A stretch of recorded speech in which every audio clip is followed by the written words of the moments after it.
আমার বাবা মার দোয়া আছে আমার উপর। আমি এখনো হারি নেই। সময় বলে দিব কে কারে হারাইছে।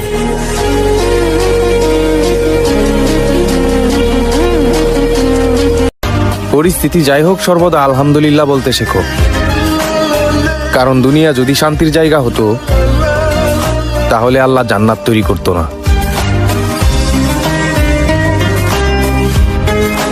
আল্লাহর ব্যাপারে নিরাশ হবেন না, তার দয়ার প্রতি আশা হারাবেন না।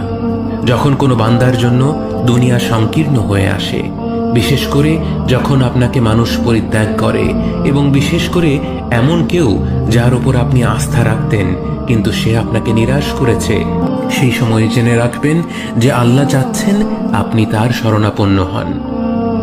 এই পৃথিবীর সবচেয়ে সুখী মানুষ হচ্ছে সে যে আল্লাহর দিকে তার মুখ ফেরায়।